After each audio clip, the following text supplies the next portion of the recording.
bersikap beramai-ramai datang ke masjid. Tetapi dengan situasi dan kondisi yang kita alami saat sekarang ini, kita tidak bisa melakukannya. Tentu janganlah berkecil hati, janganlah bersedih hati. Karena apa yang kita dapatkan pada kondisi saat sekarang ini merupakan uzur, di mana Rasulullah SAW pernah juga menyampaikan hal yang semacam itu, sebagaimana yang diungkapkan oleh para ulama hadis. Apabila kita biasa melakukan amal tertentu dengan sempurna, namun pada satu kondisi kita tidak bisa melakukannya dengan sempurna, maka pahalanya tetap disempurnakan oleh Allah Subhanahu wa taala. Itu diungkapkan oleh Nabi SAW ketika pulang dalam sebuah perjalanan sesudah pulang dari perang Tabuk. Nabi SAW mengatakan, "Inna bil Madinah larijalan masirtum masiran wala qata'tum wadiyan illa kanu ma'akum hasabuhumul marad wa fi riwayatin illa syarikukum fil ujur."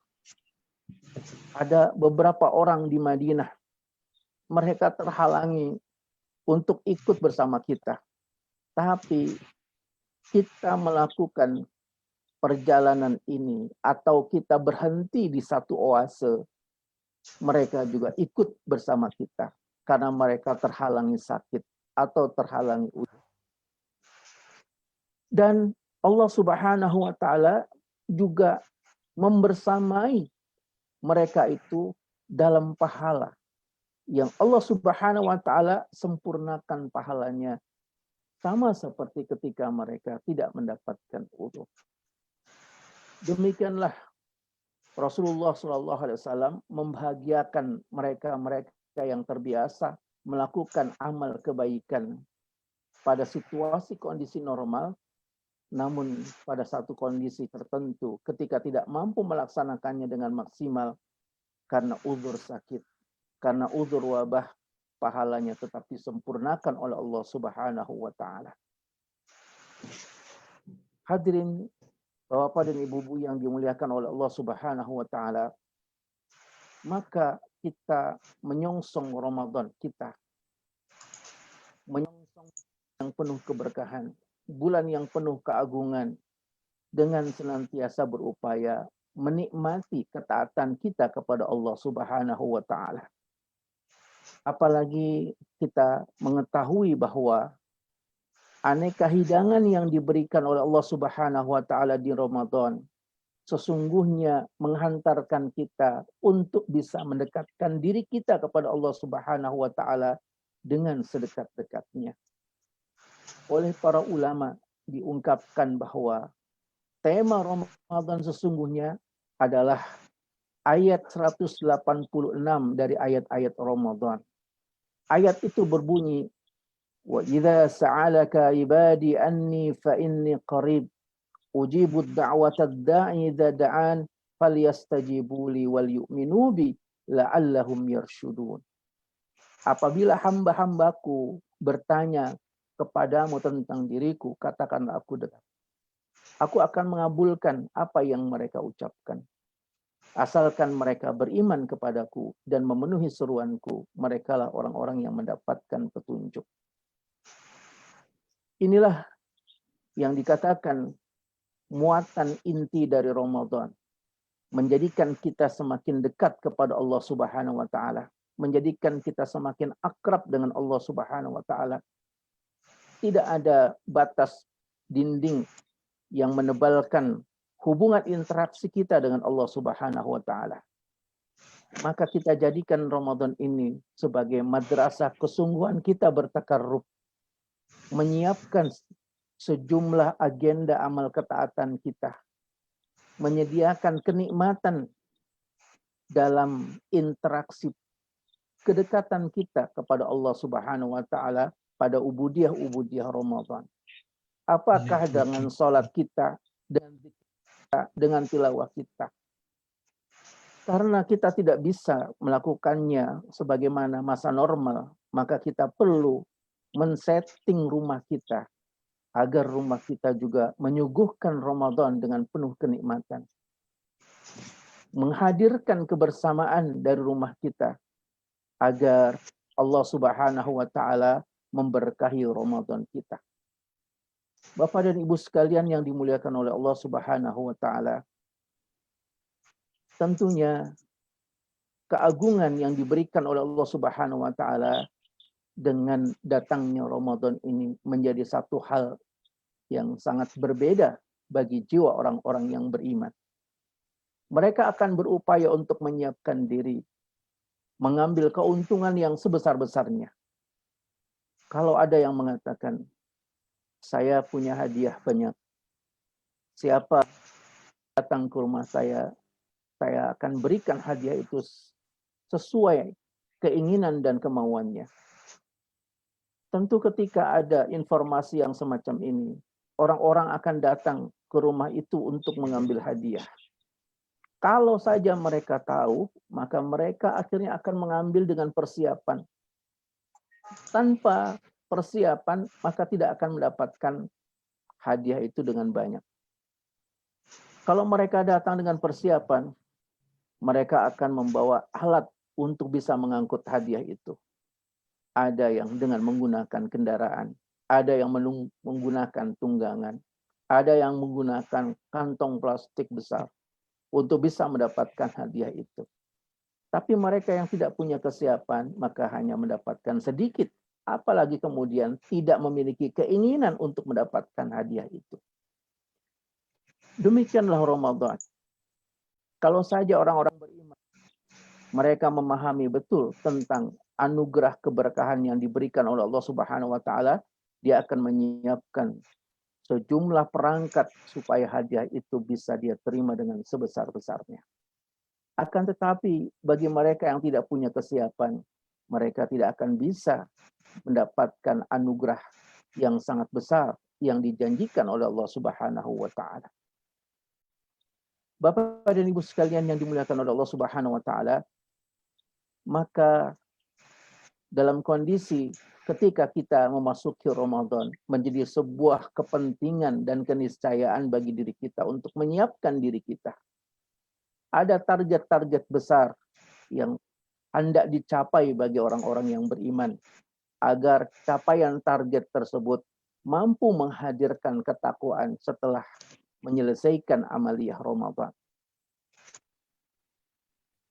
Yang pertama adalah tarkiyah nafsiyah, yaitu mendapatkan integritas yang tinggi, kualitas jiwanya di hadapan Allah Subhanahu wa taala. Tidak ada integritas bagi orang yang beriman kecuali mencapai ketakwaan. Mendapatkan posisi yang mulia, menjadikan dirinya sangat dekat kepada Allah Subhanahu wa taala dengan seperangkat agenda yang menghadirkan dirinya begitu akrab dan dekat dengan Allah, seakan-akan dia beribadah melihat Allah Subhanahu wa taala. Bapak dan Ibu sekalian yang dimuliakan oleh Allah Subhanahu wa taala, maka tidaklah mengherankan orang-orang saleh terdahulu menghabiskan waktu Ramadannya untuk beribadah secara full. Apakah memperbanyak jumlah rakaat salat mereka? Apakah memperbanyak tilawah-tilawah mereka? Apakah memperbanyak wirid dan zikir mereka?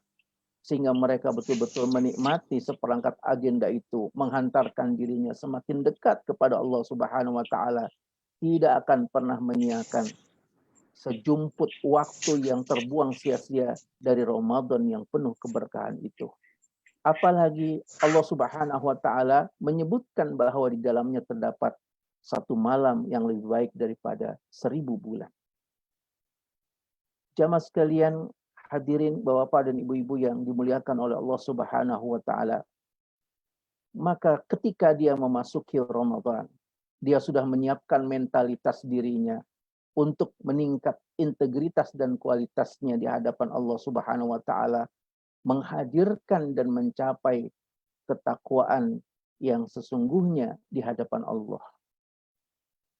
Karena itu, sebelum dia memasuki Ramadan, dia berupaya untuk membersihkan hatinya, membersihkan jiwa, membersihkan mentalitasnya, membersihkan maknawiyahnya agar ketika memasuki Ramadan dia bisa langsung go on dengan amal-amal ketakwaan itu. Oleh sebab itu, hari-hari terakhir ini menjelang Ramadan adalah saat-saat persiapan mentalitas kita. Lalu kita berupaya untuk memasyarakatkan kesiapan mentalitas kita bahwa besok Ramadan yang menghadirkan kesenangan dan kecintaan kita melakukan amal ketaatan. Bapak dan Ibu sekalian yang dimuliakan oleh Allah Subhanahu wa taala. Yang kedua adalah tarbiyah dzatiyah. Ketika kita memasuki Ramadan, maka kita berupaya untuk menyiapkan tarbiyah dzatiyah kita. Menempa diri kita dengan sebaik-baiknya. Agar kita memahami hakikat diri kita bahwa kehadiran kita memiliki misi risalah. Misi risalah yang diberikan oleh Allah Subhanahu wa taala secara individual. Menjadi hamba Allah Subhanahu wa taala yang menikmati kedekatannya dengan Allah Subhanahu wa taala. Juga menjalankan misi risalah menghadirkan kemanfaatan dan kemaslahatan bagi orang-orang yang ada di sekitarnya. Bapak dan Ibu sekalian yang dimuliakan oleh Allah Subhanahu wa taala, menggabungkan antara kenikmatan ibadah secara individual personal dengan kehadiran dirinya di tengah-tengah masyarakat merupakan momentum yang amat sangat mulia di Ramadan ini. Kita kemudian merasakan bagaimana lapar. Kita juga merasakan kebahagiaan. Kita juga merasakan bagaimana kecukupan. Dan kita juga merasakan bagaimana berkekurangan. Ketika Ramadan merasakan bagaimana rasa lapar itu membuat kita semakin peduli. Ada orang-orang yang di sekitar kita sangat kesulitan untuk mendapatkan makan. Sangat kesulitan untuk memenuhi kebutuhan yang primer dari kebutuhan hidupnya.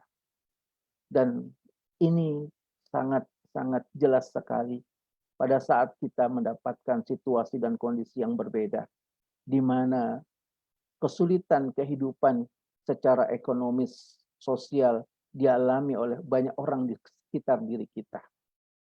Sehingga kemudian kemanfaatan yang kita miliki ini menjadi sangat berharga sekali. Lalu kita bisa menemukan arti apa yang diucapkan khairun nas anfa'uhum linnas. Sebaik-baik manusia adalah yang memberikan manfaat kepada orang lain. Manfaat yang dirasakan oleh orang lain merupakan eksistensi kehadiran diri kita kepada mereka. Maka pada kesempatan yang seperti ini, kehadiran diri kita menjadi sangat penting dengan kemanfaatan yang bisa kita berikan kepada orang yang ada di sekitar diri kita. Bapak dan Ibu sekalian yang dimuliakan oleh Allah Subhanahu wa taala, apa artinya ibadah secara individual? Menikmati kenikmatan berada di atas sajadah, berada di atas mihrab, tetapi orang-orang yang ada di sekitar diri kita dalam kondisi-kondisi yang sesungguhnya sangat memprihatinkan. Nabi SAW menceritakan ketika Allah Subhanahu wa taala akan mengadab satu kaum. Malaikat mengatakan, janganlah diadab dulu karena di tempat itu ada orang soleh. Allah Subhanahu wa taala maka mengatakan, ibda bihi. Kalau begitu kita menghadap kampung itu dari orang soleh itu. Malaikat akhirnya bertanya lagi, kenapa demikian ya Allah? Allah Subhanahu wa taala kemudian memberikan jawaban. Innahu lam yatahammar bi. Orang soleh itu wajahnya tidak merah karenaku. Ada kemaksiatan dia diam. Ada kemungkaran dia diam. Ada kelaparan dia diam. Ada kesulitan dia diam. Dia asik dengan ibadahnya sendiri. Demikianlah Nabi SAW mengingatkan kepada diri kita bahwa kehadiran kemanfaatan diri kita untuk orang-orang yang ada di sekitar kita merupakan wujud pengabdian kita kepada Allah Subhanahu wa taala. Demikian juga apa yang diungkapkan oleh para ulama ketika mereka berselisih tentang sesuatu yang diperdebatkan. Di antaranya apa yang diungkapkan oleh Jalaluddin Rumi ketika orang-orang memperdebatkan tentang musik. Jalaluddin Rumi kemudian memberikan jawaban. Yang diharamkan itu adalah musik, bunyi-bunyian antara piring dengan garpu dan sendok yang dimainkan oleh orang-orang kaya, lalu terdengar di telinga orang-orang miskin yang kelaparan. Itulah musik yang diharamkan oleh Allah Subhanahu wa taala. Bagaimana orang kaya mempertemukan bunyi-bunyian yang beradu antara piring, sendok, dan garpu ke telinga orang-orang miskin yang kelaparan. Kalau dilihat dari sisi ini, maka kenikmatan beribadah kepada Allah Subhanahu wa taala akan memberikan arti ketika kita bisa memberikan manfaat kepada yang lain. Inilah sesungguhnya tarbiyah dzatiyah yang diberikan oleh Allah Subhanahu wa taala di Ramadan. Sehingga kita diajarkan untuk bermurah hati, memberikan sesuatu apa yang kita punya untuk masyarakat di sekitar diri kita. Bapak dan Ibu sekalian yang dimuliakan oleh Allah Subhanahu wa taala, memberi dalam kondisi kita berkecukupan adalah sesuatu yang biasa. Tetapi ketika kita memberi dalam situasi kekurangan, disitulah nilai keistimewaannya. Ada orang yang mampu mungkin memberi 1 miliar, 2 miliar karena dia orang kaya. Tetapi ternyata ada orang yang hanya memberi 50.000. Dia sesungguhnya sangat berkekurangan. Tetapi karena orang-orang yang ada di sekitarnya berkekurangan, dia sisihkan uangnya 50.000 untuk mereka yang berkekurangan di sekitar dirinya. Memberikan uang 50.000 dari orang yang berkekurangan itu jauh lebih istimewa daripada orang kaya yang memberikan uangnya dengan jumlah yang sangat besar. Mengapa nilai istimewanya? Dia memberikan dengan kondisi kebutuhan dirinya yang sama seperti orang-orang yang ada di sekitarnya, bukan seperti orang-orang kaya itu. Maka pada kondisi yang semacam ini, tarbiyah dzatiyah mengajarkan juga kepada diri kita untuk melihat orang-orang yang ada di sekitar kita, lalu kemudian kita murah untuk memberi. Nabi SAW menyampaikan kepada Asma, ya Asma, falatuki Allah yuka alai. Wahai Asma, janganlah kamu berbakhil-bakhil, berpelit-pelit di jalan Allah Subhanahu wa taala. Ketika kamu berbakhil-bakhil, berpelit-pelit di jalan Allah Subhanahu wa taala, nanti Allah Subhanahu wa taala tidak akan memberikan pintu ruang kemudahan dirimu untuk memberi. Karena itu Bapak dan Ibu sekalian yang dimuliakan oleh Allah Subhanahu wa taala, tarbiyah dzatiyah kita di Ramadan ini mengajarkan walaupun dalam kondisi kesulitan, walaupun dalam kondisi kekurangan, tetaplah meningkat rasa kepedulian kita pada orang-orang yang ada di sekitar diri kita untuk bisa saling memberi, bisa saling berbagi, yang kemudian kemanfaatan diri kita dirasakan kehadirannya oleh mereka. Yang ketiga, Bapak dan Ibu sekalian yang dimuliakan oleh Allah Subhanahu wa taala, pada momentum Ramadan ini Allah Subhanahu wa taala mengajarkan kita tausiah al-khairiyah. Manuver-manuver kebaikan. Manuver-manuver kebaikan itu agar kebaikan kita semakin luas jangkauannya. Kebaikan-kebaikan kita memberikan harapan-harapan bagi masyarakat di sekitar diri kita. Hari ini kita menyaksikan bahwa masyarakat di sekitar diri kita harapannya menyempit karena mengalami wabah yang sedemikian luar biasa. Kadang kemudian kita menyaksikan kondisi masyarakat yang pesimis dengan situasi dan keadaan. Akhirnya peluang harapan itu pun kemudian menyempit. Pada kondisi ini, tausiah al-khairiyah kita, manuver kebaikan kita kepada banyak orang untuk bisa memperluas harapan-harapan akan mereka. Sehingga kondisi yang kita alami saat sekarang ini memberikan dorongan motivasi pada diri kita agar kita alirkan aliran ketenangan itu kepada orang yang ada di sekitar diri kita. Pesan-pesan kebaikan yang kita sampaikan kepada mereka. Hal-hal yang positif yang menjadikan harapan-harapan itu semakin membuncah dan kemudian masyarakat pun mendapatkan jalan-jalan harapan yang sangat besar. Bapak dan Ibu sekalian yang dimuliakan oleh Allah Subhanahu wa taala. Bukankah kita ingat ketika Nabi SAW berjalan bersama Abu Bakar Siddiq radhiyallahu anhu. Pada saat itu Abu Bakar mengalami kecemasan yang sangat luar biasa. Nabi SAW memberikan hiburan, menenangkan hati dan memunculkan harapan. La tahzan, ma'ana. Sehingga Abu Bakar yang tadinya cemas, gelisah, galau, takut, terhilangkan suasana itu, mendapatkan ketenangan yang sangat luar biasa dari ungkapan Rasulullah SAW yang diabadikan di dalam Al-Quran. Maka momentum kita Ramadan hari ini, kita berupaya memunculkan kembali optimisme di tengah-tengah masyarakat kita. Kita lakukan manuver kebaikan.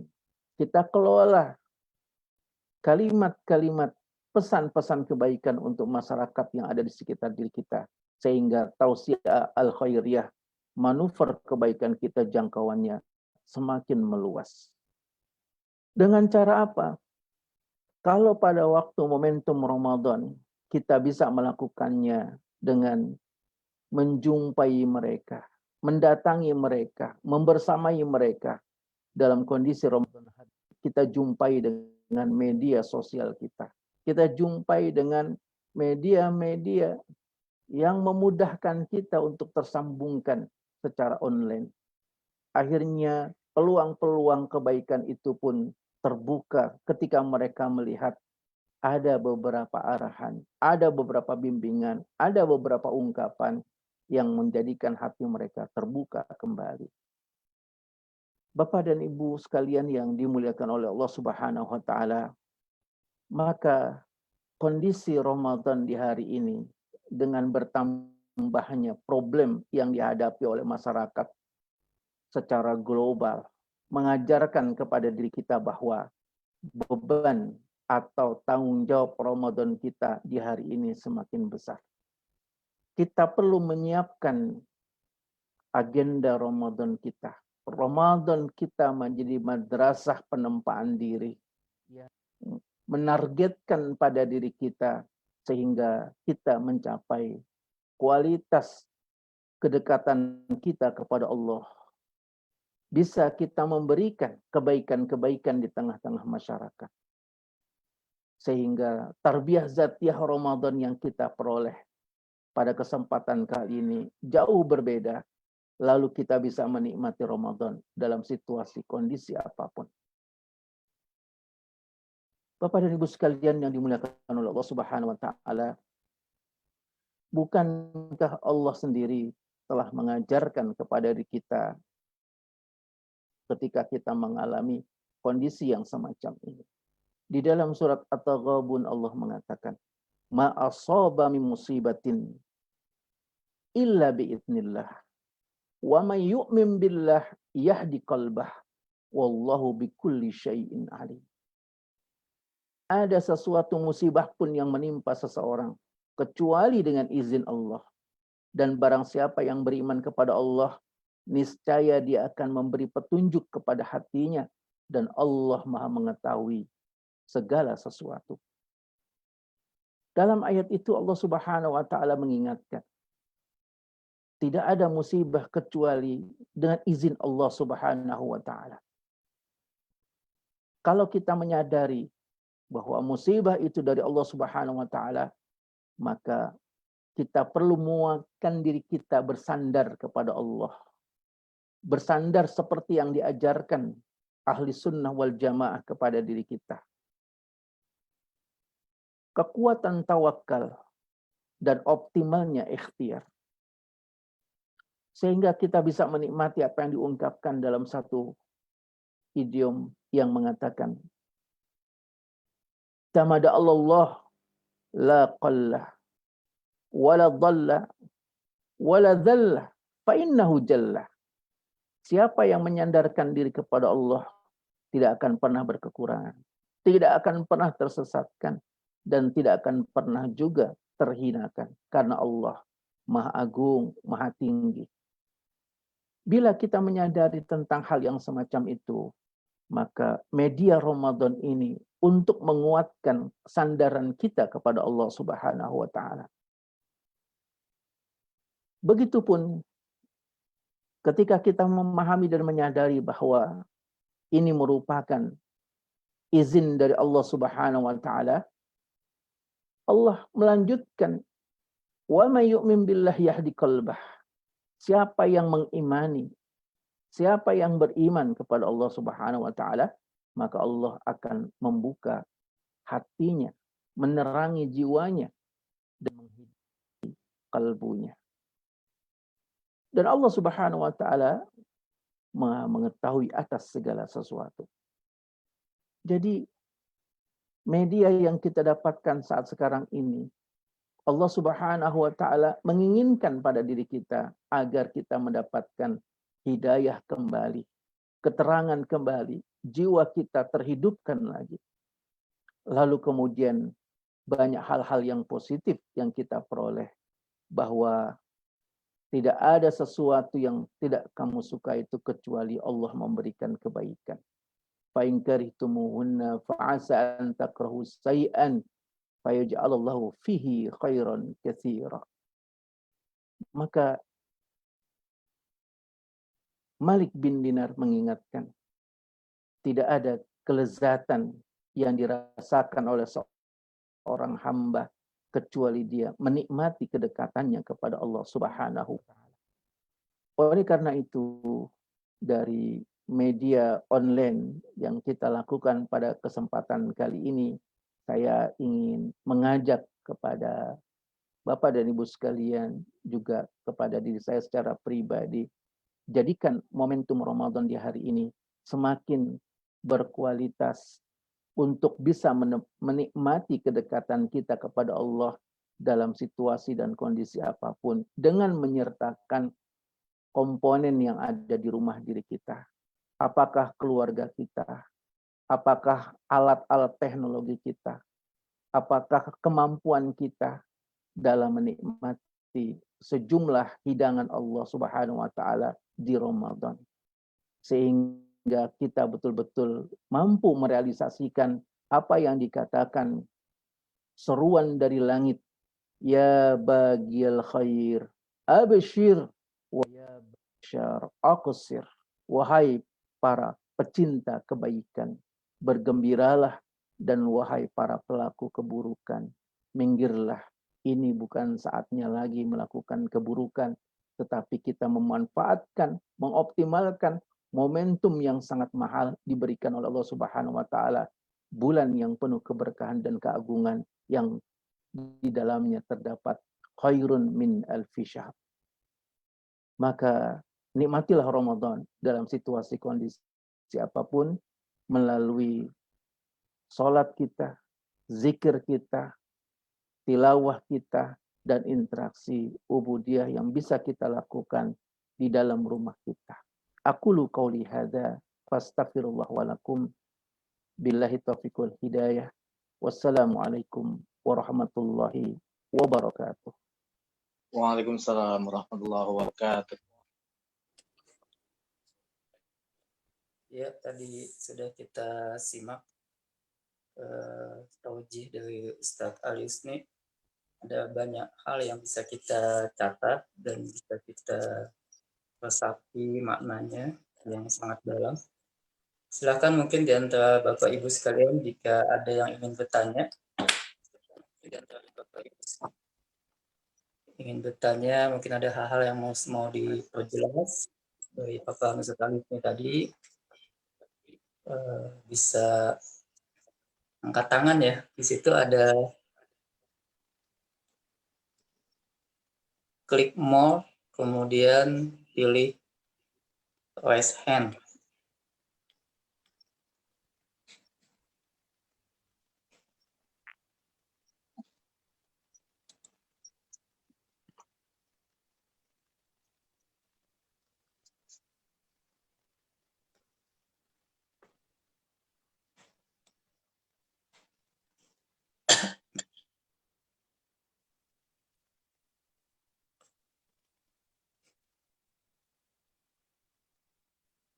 Silakan. Ya, tafadhol. Ada yang mau bertanya ke Ustaz saja sekalian?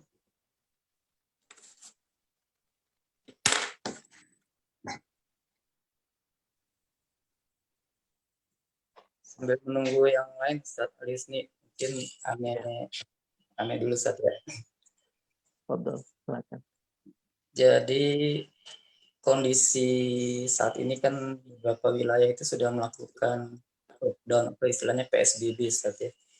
Iya. Nah, sedangkan kebaikan itu ketika 4 bulan muncul biasanya itu lebih berkesan ketika sifatnya komunal, dilakukan bersama-sama. Jumlahnya banyak, kita kumpul di masjid, penuh di masjidnya gitu dan sebagainya.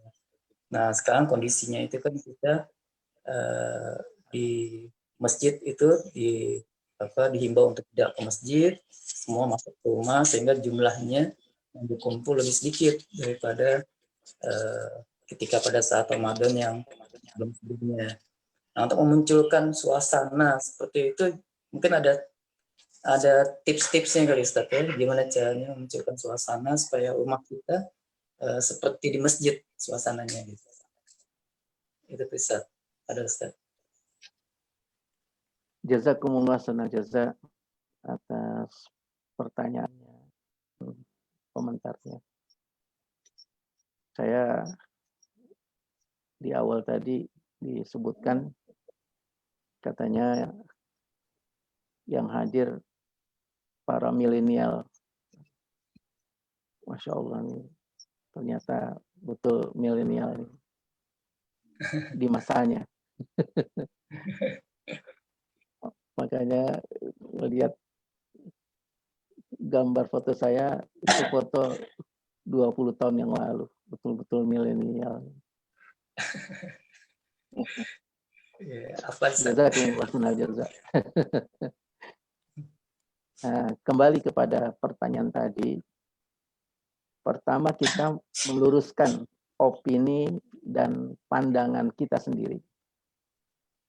Tadi saya mengatakan bahwa Ramadan kita dalam kondisi yang tidak normal saat sekarang ini sama seperti pada kondisi normal. Ketika kita terbiasa melakukan amal kebaikan di Ramadan yang normal, tetapi pada situasi yang tidak normal ini kita tidak bisa melaksanakannya.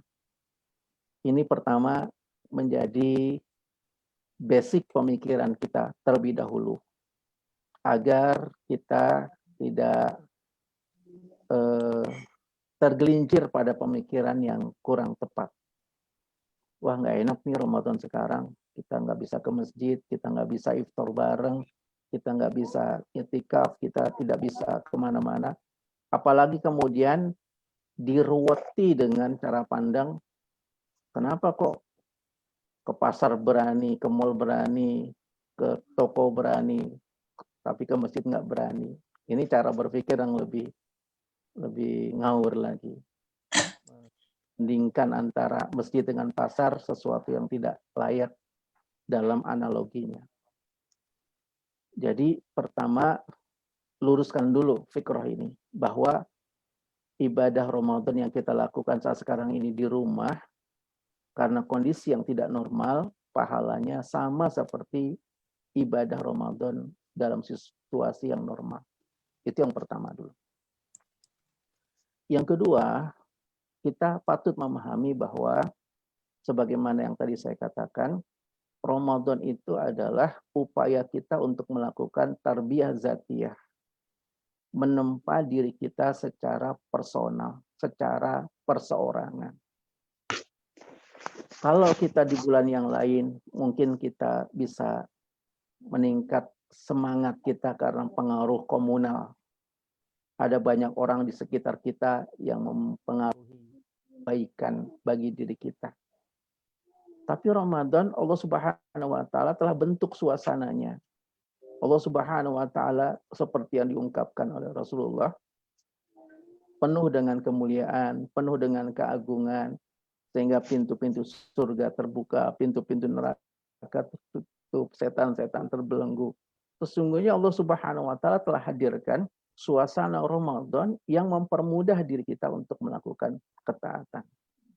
Oleh sebab itu, Rasulullah SAW mengajarkan kebersamaan dengan komunal masyarakat di Ramadan beberapa hari saja. Hari pertama, hari kedua, hari ketiga, hari berikutnya Nabi tidak menampakkan diri di masjid. Orang-orang kemudian besok pagi bertanya, Nabi SAW melaksanakan qiyam Ramadannya di rumah. Lalu menghabiskan waktunya untuk bertakar pada Allah Subhanahu wa Ta'ala, menyelesaikan murojaahnya di hadapan Alaihissalam. Kemudian Nabi menikmati bacaannya di hadapan Jibril. Ini secara individual. Maka kita berupaya menghadirkan individu kita yang baik untuk meningkatkan kualitas tarbiyah zatiyah kita. Pembinaan secara personal pada diri kita. Jangan sampai kemudian kita melaksanakan sholat bersama-sama lebih nikmat daripada melaksanakan sholat sendirian.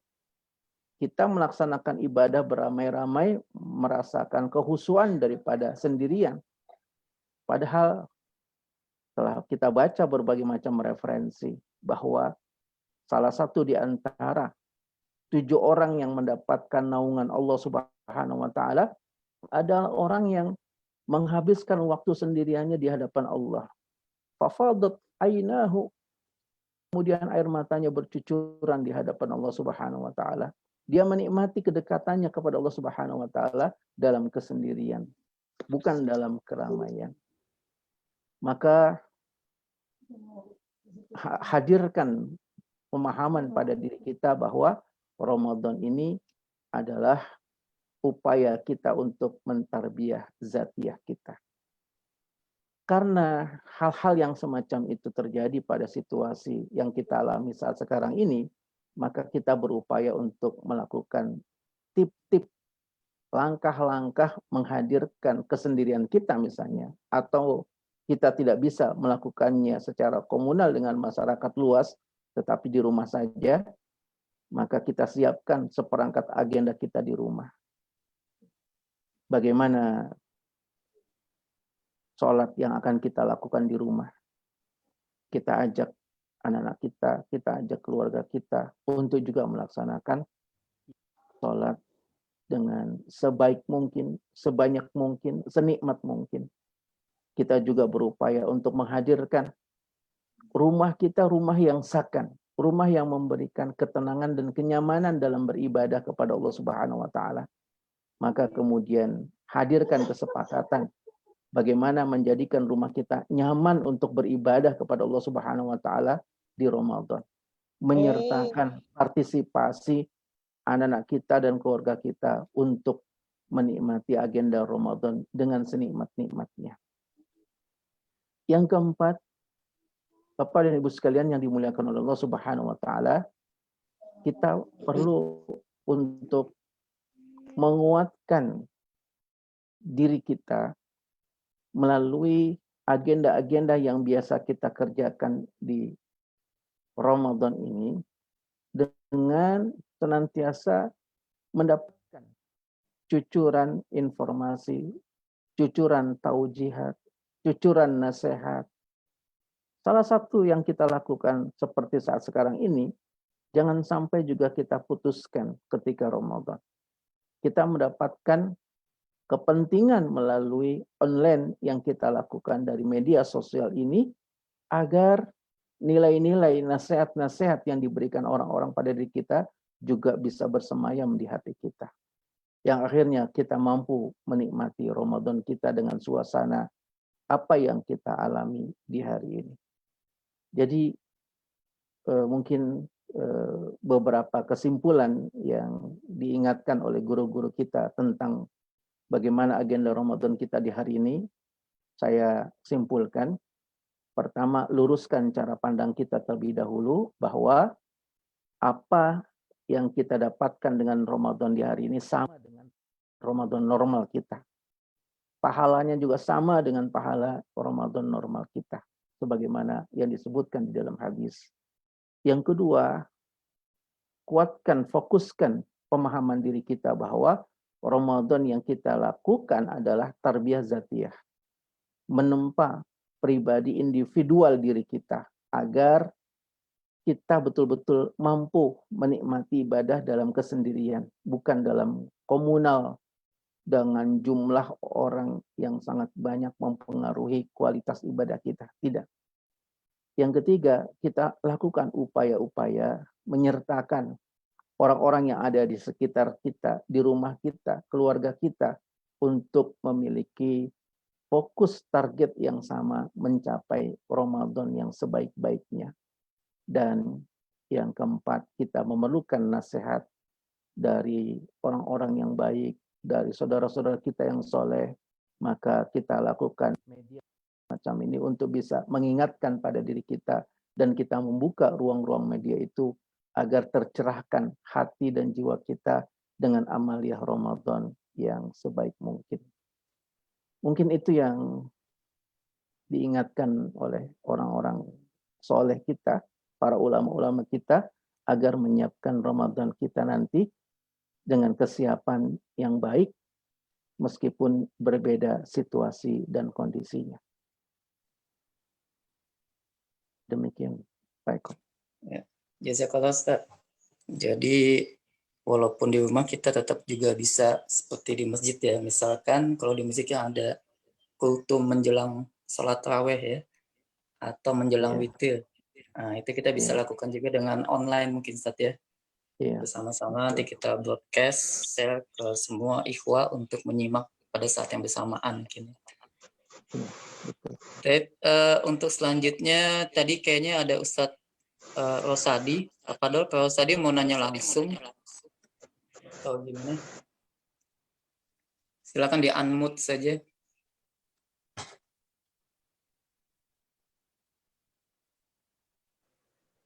Halo Pak Eko. Oh ya, gimana Kang Eno? Ya nanti setelah Pak Rosadi, Ana juga pengen ya. Boleh Pak Ustadz. Jadi atau langsung Kang Eno dulu, nanti Pak Rosadi setelah Kang Eno ya. Padahal Kang Eno. Oh, baik. Assalamualaikum warahmatullahi wabarakatuh. Waalaikumsalam. Waalaikumsalam warahmatullahi wabarakatuh. Yusni, Ana sangat senang mendengarkan ceramah dari Ustadz, sangat menginspirasi ya. Alhamdulillah. Sudah lama kita nggak mendengarkan tausiah dari Ustadz. Ada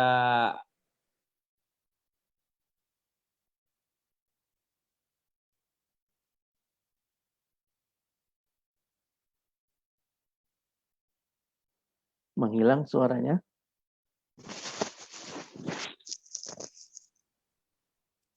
Halo Kang Eno. Ya, jelas nggak? Diulang lagi Kang, tadi hilang. Oh hilang ya? Oh baik. Langsung aja ya ke pertanyaannya. Kalau kita melihat di dalam Al-Quran bahwa ibadah saum itu langsung dihubungkan dengan upaya untuk mencapai derajat takwa. Sepertinya tidak ada jenis-jenis ibadah yang lain gitu ya, yang langsung dihubungkan kepada mencapai derajat takwa itu begitu.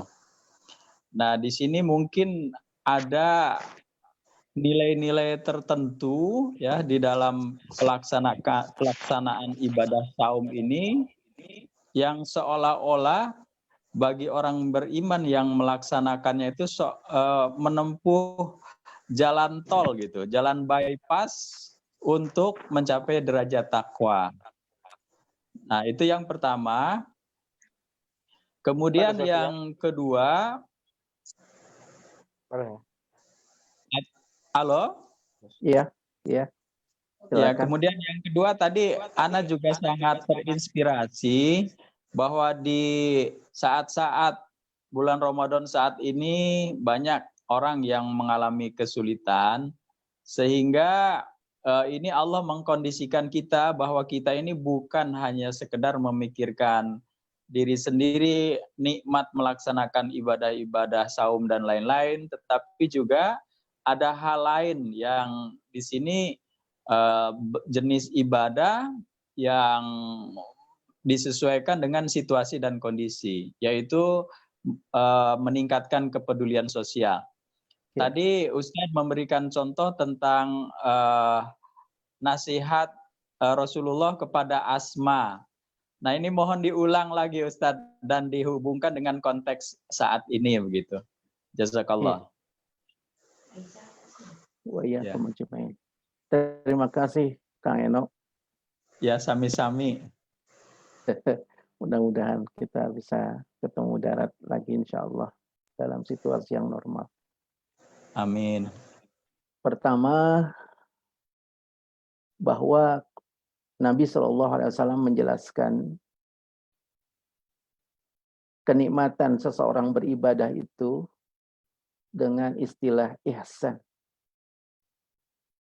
Nabi memberikan definisi ihsan itu adalah anta budallah ka'annaka tara fa innahu yaraka. Kamu beribadah kepada Allah seakan-akan kamu melihat Allah. Kalau kamu tidak melihat Allah, yakinlah Allah melihat dirimu. Ternyata apa yang disebutkan tentang kualitas kedekatan beribadah kepada Allah dengan sebutan ihsan, itu kita dapatkan di Ramadan. Dengan seperangkat ibadah Ramadan. Dengan berpuasa, dengan tilawah, dengan sholat, dengan qiyam, dengan zikir. Agenda tersebut merupakan agenda yang dominan di Ramadan. Sehingga tidaklah mengherankan kalau agenda-agenda tersebut menjadi agenda yang memudahkan diri kita mencapai derajat kenikmatan beribadah kepada Allah. Yang sampai kemudian Allah menyebut kita dan menggolongkan diri kita sebagai orang-orang yang bertakwa. Demikian juga kalau kita membaca ayat-ayat Ramadan. Beberapa ayat Ramadan. Allah Subhanahu wa taala menyebutkan agenda-agenda. Tapi Allah Subhanahu wa taala meletakkan satu ayat yang tidak menyebutkan Ramadan. Padahal dia ada di tengah-tengah ayat Ramadan. Ayat 186 itu. Wa idza sa'alaka 'ibadi anni fa inni qarib ujibu da'wata da'i idza da'an falyastajibu li wal yu'minu bi la'allahum yarshudun. Jadi sesungguhnya agenda Ramadan yang disebutkan oleh Allah Subhanahu wa taala menjadi orang-orang yang bertakwa manakala kita merasakan kedekatan kita kepada Allah Subhanahu wa taala dengan seperangkat ibadah Ramadan yang teragendakan dengan baik seperti yang disebutkan oleh Rasulullah SAW, membuat diri kita anta budallah ka'annaka tarah fa illam takun tarah yaraka.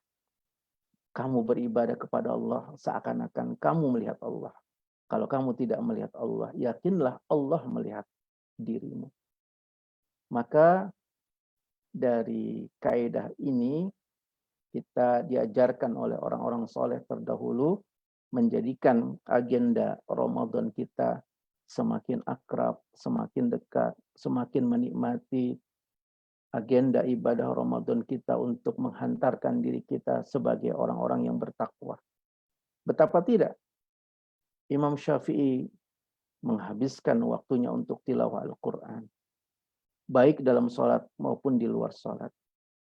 Para imam-imam mustahidin, mereka mengerjakan ibadah sepanjang waktu, selama-lama waktu mereka mempergunakannya optimal, mendekatkan diri kepada Allah Subhanahu wa taala.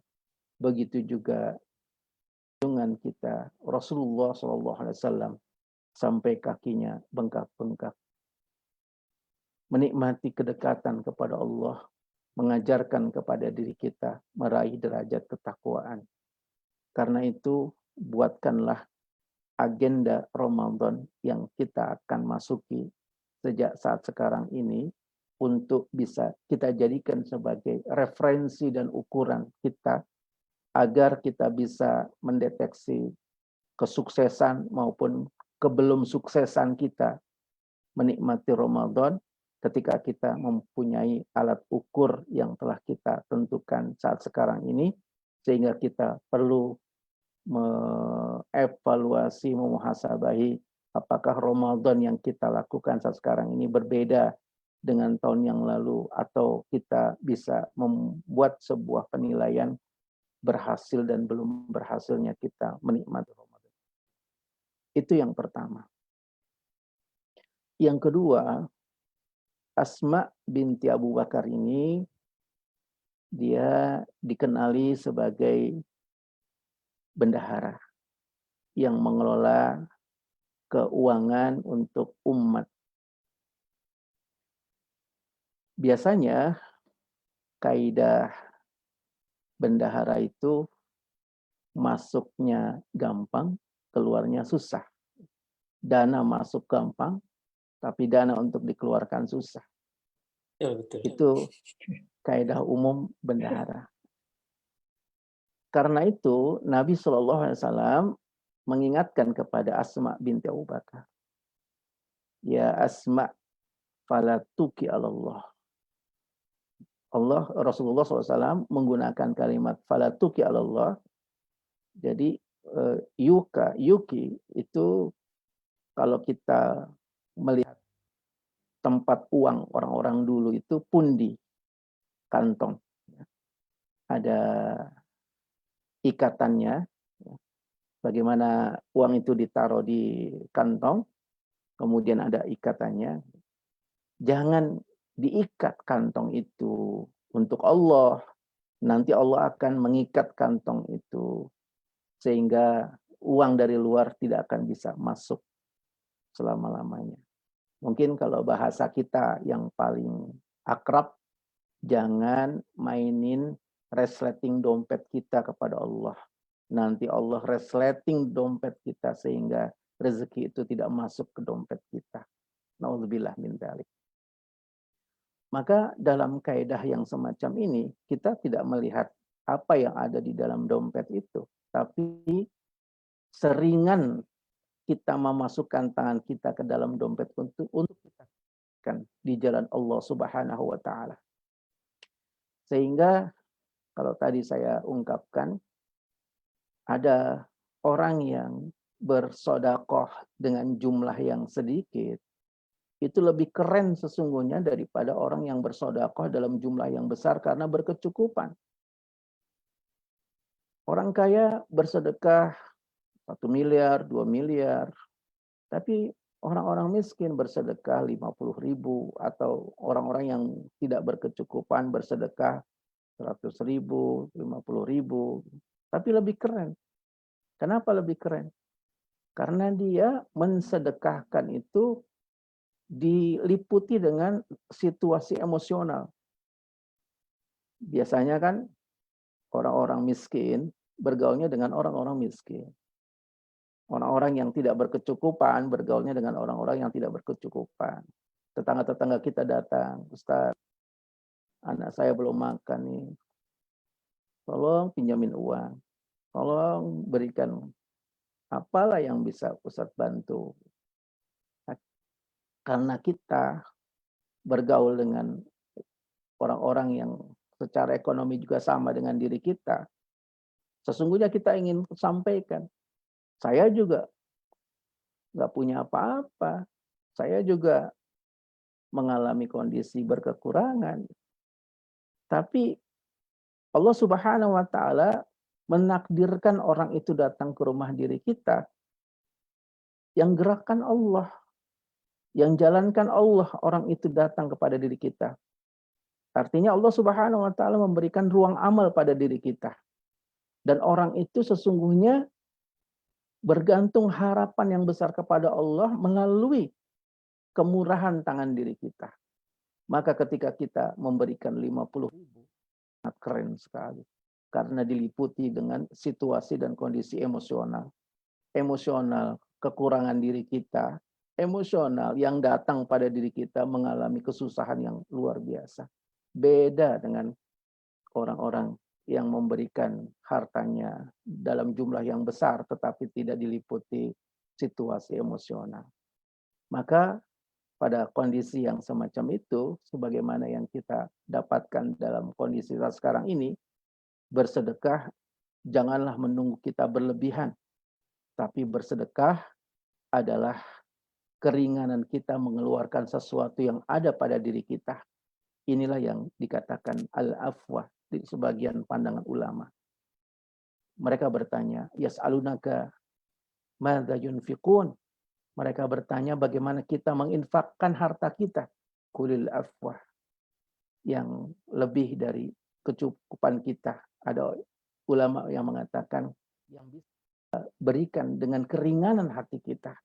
Sekalipun kita sesungguhnya sangat berkeperluan, sangat berkebutuhan terhadap harta yang kita miliki itu. Tetapi kita bisa memberikan orang-orang yang ada di sekitar diri kita. Dan ternyata memberi itu adalah kebahagiaan yang sangat luar biasa. Bapak dan Ibu sekalian yang dimuliakan oleh Allah Subhanahu wa Ta'ala, Syekh Jum' Amin pernah menceritakan ketika dia membawa mahasiswanya ke tepian pantai. Mereka bergembira sekali. Syekh Jum' tanya, apa yang membuat kalian bergembira? Ngelihat para nelayan itu bingung wajahnya ketika pulang, mereka tidak temukan sepatu-sepatunya. Akhirnya mereka bingung. Ngelihat orang dalam kondisi bingung, ternyata ada sebagian orang merasakan yang luar biasa.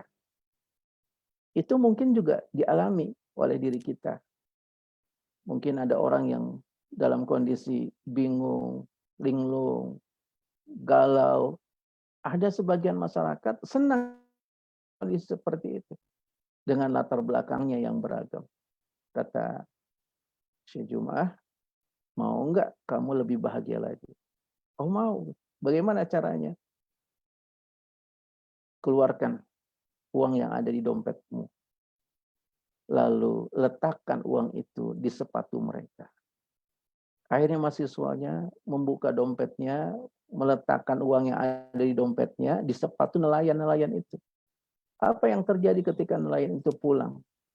Mereka para nelayan itu bahagia sekali mendapatkan uang di sepatu mereka. Dan ternyata mahasiswa yang meletakkan uang di sepatunya itu bertambah bahagia melihat orang bahagia. Dan itulah sesungguhnya kaidah kita. Kita bahagia karena melihat orang bahagia.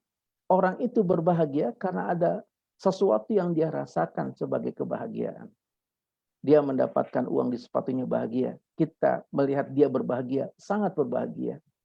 Maka kemudian saya Jum'ah mengingatkan, berbagi itu adalah sebuah kebahagiaan. Ketika kita ringan untuk berbagi, maka disitulah sesungguhnya kita mendapatkan kebahagiaan yang sesungguhnya dalam berinteraksi.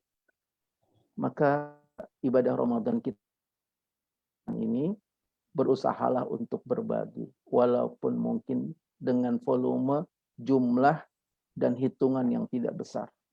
Maka Nabi mengingatkan, ittaqillah walau bisikit tamar. Kepada Allah walaupun hanya dengan sekerat kurma. supaya kita mendapatkan kebahagiaan yang hakiki ketika kita bisa dan ringan untuk berbagi. Demikian yang bisa saya sampaikan apa yang tadi ditanyakan oleh Kang Eni.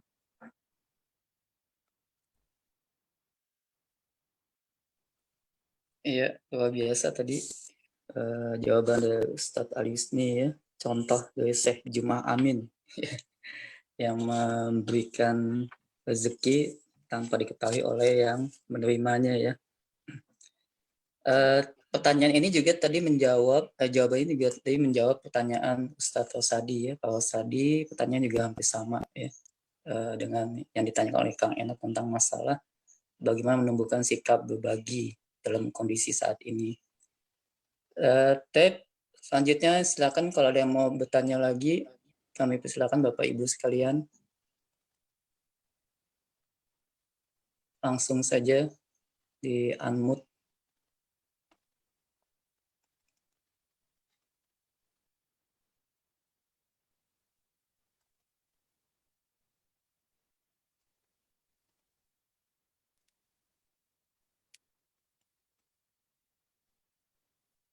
Silakan. Assalamualaikum. Tadi saya, Waalaikumsalam. Assalamualaikum warahmatullahi wabarakatuh. Ustaz, mau nanya sedikit masalah fikih sih ya.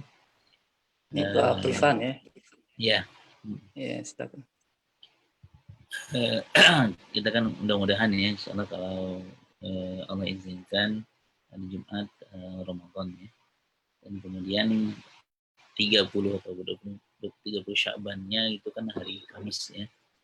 Nah, pernah mendengar misalnya kalau misalnya mau masuk Ramadan sehari sebelumnya itu apa hukumnya makruh atau tidak untuk berpuasa? Sedangkan kita di situ bisa udah mendawamkan di hari Senin Kamis kita berpuasa, gitu, dawamkan sama keluarga juga. Sebenarnya nih anak-anak udah mulai agak malas diajak besok puasa, kan siang terakhir ya.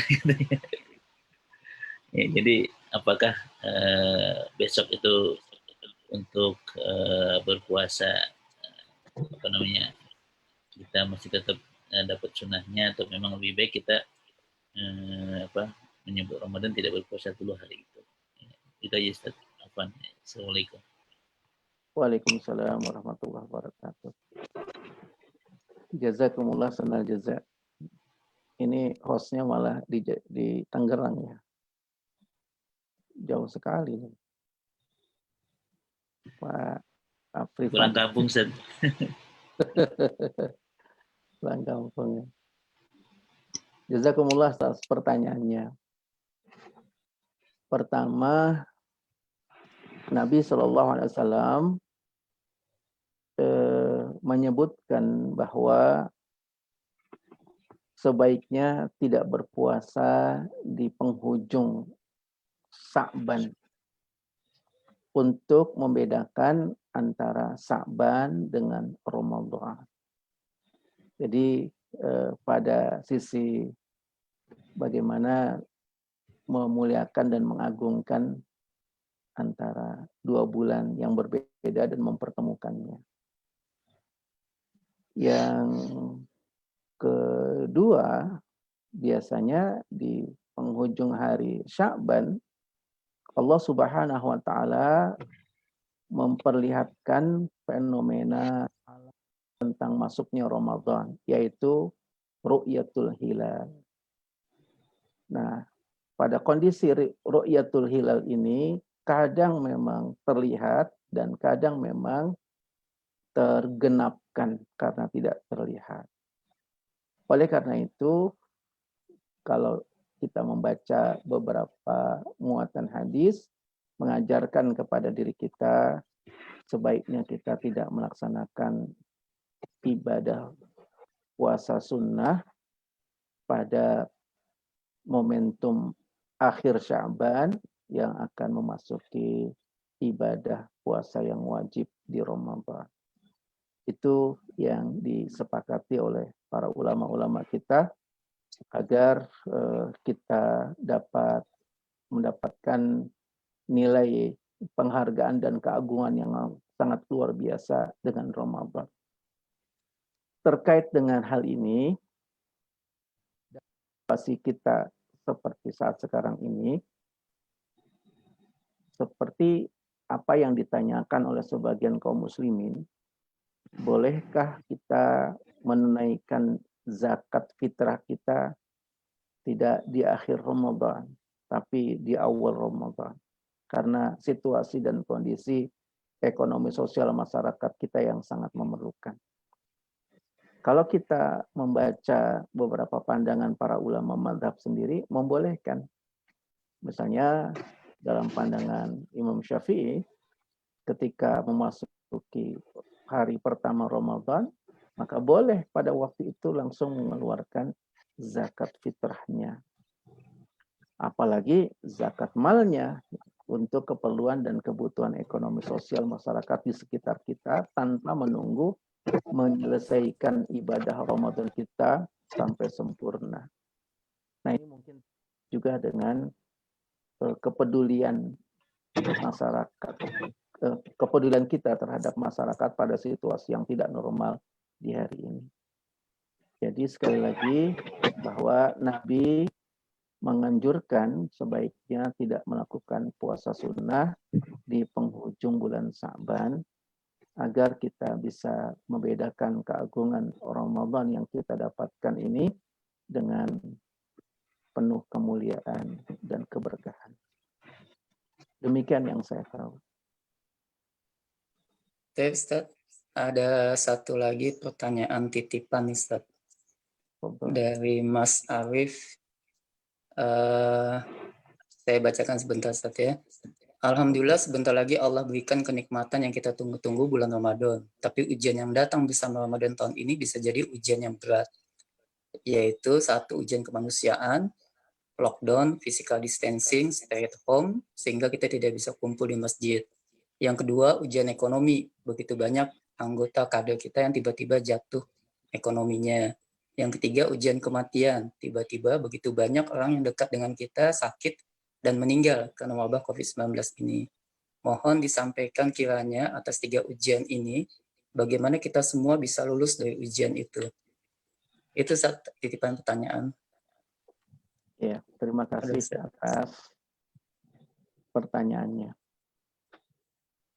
Pertama tadi saya kembali lagi menegaskan bahwa Ramadan kita dalam kondisi normal atau tidak dalam kondisi normal, seperti saat sekarang ini, pahalanya sama. Sebagaimana dalam hadis yang diriwayatkan oleh Imam Bukhari dan Imam Muslim, yang dipaparkan melalui Jabir bin Abdullah radhiyallahu anhu, di sana Nabi SAW menceritakan bahwa ada sejumlah orang di Madinah yang tidak ikut serta bersama kita, tapi mereka bersama-sama dengan diri kita karena uzur, karena sakit, pahalanya juga disempurnakan. Jadi pada kondisi yang semacam itu paling tidak menenangkan hati diri kita bahwa kita melaksanakan ibadah di Ramadan saat sekarang ini, janganlah bersedih dan berduka cita. Pahalanya Allah Subhanahu wa taala genapi. Yang kedua, dalam kondisi kekurangan ekonomi, sesungguhnya dari Ramadan itu kita ditempa dengan lapar, akhirnya membuat kita bisa bermurah hati dengan orang-orang yang ada di sekitar diri kita. Mungkin dari lapar itu membuat kita gampang memberi, mudah untuk bisa berbagi. Maka prioritaskan dari berbagi kita dengan orang-orang yang memang kita sudah mengetahui kualitas ketaatannya, keimanannya, kesolehannya. Mungkin teman-teman kita, orang-orang soleh yang ada di sekitar diri kita, yang berkekurangan, mereka lah sesungguhnya yang berhak pertama kali untuk kita berikan dari kelebihan kita, atau mungkin dari keringanan kita untuk berbagi, bukan karena kelebihan yang kita miliki. Mengapa mereka lebih utama? Mereka berifah diri, menjaga kehormatan dirinya. Mereka tidak minta-minta. Mereka tidak menjual harga dirinya. Mereka juga bukan seperti orang-orang kebanyakan yang mengeluhkan kondisi kesulitan mereka. Tapi mereka tutupi semuanya itu dengan kehormatan. Maka pantaslah mereka diprioritaskan untuk berbagi. Oleh sebab itu, kita perlu menguatkan rasa kepedulian diri kita. Siapa-siapa orang-orang yang ada di sekitar diri kita lebih berhak untuk kita beri. Bukan karena banyaknya harta kita, tapi kita ingin kebahagiaan itu juga dirasakan oleh orang-orang soleh. Maka apa yang diingatkan di dalam hadis, apa yang disebutkan dalam kehidupan para sahabat-sahabat yang mulia mengajarkan kepada diri kita untuk dapat memberikan sesuatu kepada orang-orang yang dekat dengan diri kita. Yang ketiga, tentang kematian. Kondisi wabah yang kita alami saat sekarang ini, sesungguhnya Nabi menggembirakan. Seperti yang disebutkan dalam hadis Aisyah radhiyallahu anha, ketika wabah terjadi, sesungguhnya dia adalah azab. Tapi bagi orang yang beriman, ketika terkena azab itu, yang diberikan kepada masyarakat di sekitarnya menjadi perlakuan yang berbeda. Manakala dia sabar, Allah Subhanahu wa taala dudukan derajat mereka yang mendapatkan kematian karena wabah seperti derajat orang-orang yang syahid. Ini dapat ditelusuri dari hadis Imam Tirmizi ketika Nabi Allah Musa alaihissalam menanyakan tentang kondisi wabah. Kenapa kok wabah yang azab itu juga dirasakan oleh orang-orang yang soleh, orang-orang yang baik? Kenapa tidak hanya dikhususkan kepada orang-orang yang berdosa saja? Allah Subhanahu wa taala tidak memberikan jawaban langsung kepada Nabi Allah Musa alaihissalam. Lalu Nabi Allah Musa alaihissalam buat oleh Allah Subhanahu wa taala ngantuk. Akhirnya dia tertidur bersandar pohon. Lalu Allah perintahkan semut-semut dalam pohon itu untuk mendekati Nabi Musa. Berjalanlah ratusan semut itu sampai ke badannya Nabi Musa. Ada 3 semut saja yang diperintahkan untuk menggigit Nabi Musa. Bangunlah Musa alaihissalam karena sakitnya gigitan semut. Dia halau semut yang dia lihat di badannya itu. Sehingga semut-semut bergelimpangan. Nabi Allah Musa melakukan itu karena betapa sakitnya gigitan sang semut itu. Allah mengatakan kepada Nabi Musa, kenapa kamu lakukan itu? Padahal kan yang gigit semut itu nggak banyak. Kata Nabi Allah Musa alaihissalam, karena dia berdekat dengan semut yang menggigitku. Sehingga akhirnya terkena juga amarahku. Maka kata Allah Subhanahu wa taala, begitulah wabah yang terjadi. Sesungguhnya Allah Subhanahu wa taala ingin mengadab beberapa orang yang berdosa, tetapi orang-orang yang beriman terkena juga. Namun kedudukannya berbeda. Bagi mereka sebagai azab, bagi orang-orang yang beriman sebagai rahmat. Karena kematian mereka dalam kondisi wabah semacam itu derajatnya sama seperti syahid. Nah, oleh karena itu, ketika kita mendapatkan musibah seperti saat sekarang ini, kita semakin menguatkan diri kita, yakin dan dekat dengan Allah Subhanahu wa taala bahwa wajah-wajah kematian di sekitar kita begitu banyak. Sehingga akhirnya memberikan pelajaran yang sangat berarti. Kita pun juga mungkin akan mendapatkan ajal dalam kondisi situasi seperti ini. Maka hadirkan rasa ketenangan kita untuk dapat mengakhiri kehidupan itu dengan kesolehan, dengan husnul khotimah, dengan kebaikan-kebaikan, dengan ketaatan, dengan kebaikan.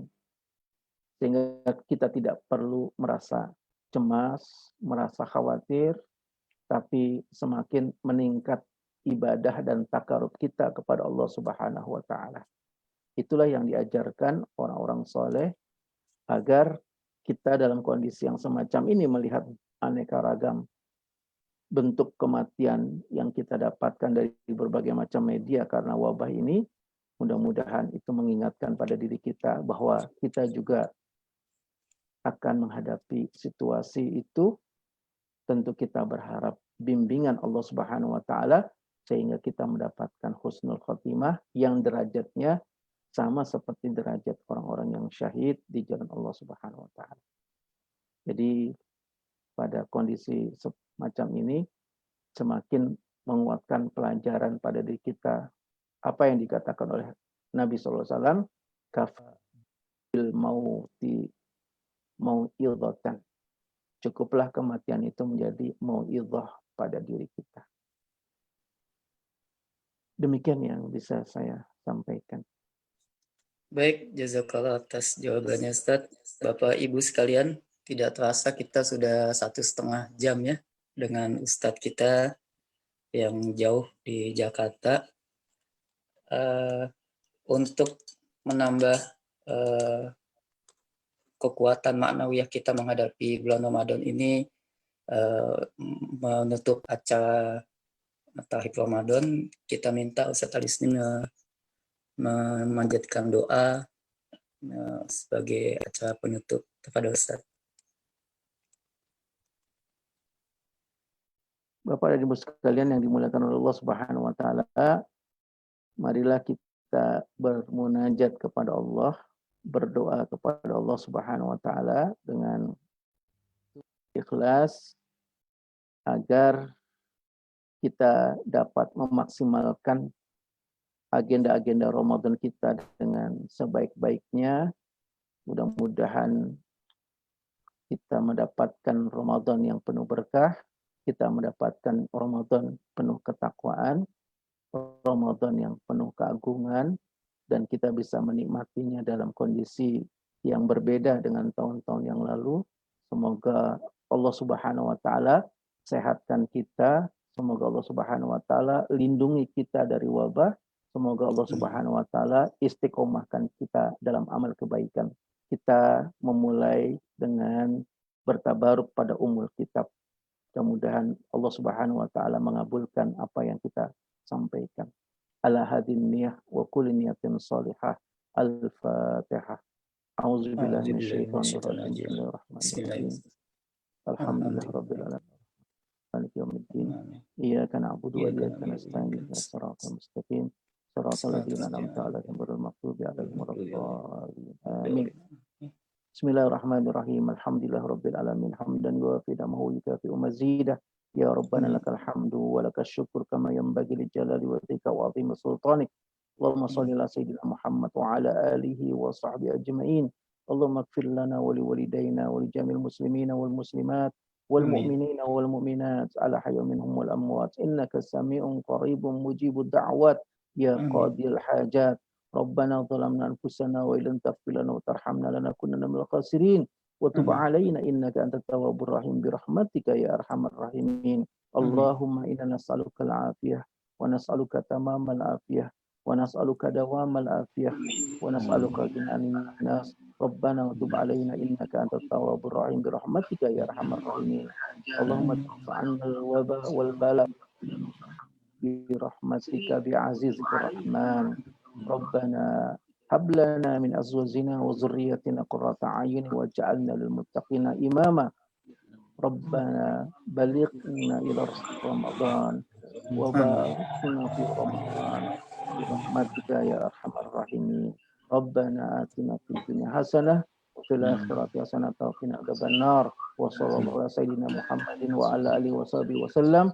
Subhana rabbika rabbil izzati amma yasifun wa salamun alal mursalin walhamdulillahi rabbil alamin. Assalamualaikum warahmatullahi wabarakatuh. Waalaikumsalam warahmatullahi wabarakatuh. Jazakallah khairan kepada Ustadz Ali Husni dan juga kepada Bapak Ibu sekalian. Saya sebagai moderator mengucapkan mohon maaf apabila banyak kesalahan dalam memimpin acara tadi. Waalaikumsalam. Subhanakallahumma wa bihamdika asyhadu an la ilaha illa anta. Assalamualaikum warahmatullahi wabarakatuh. Waalaikumsalam warahmatullahi wabarakatuh.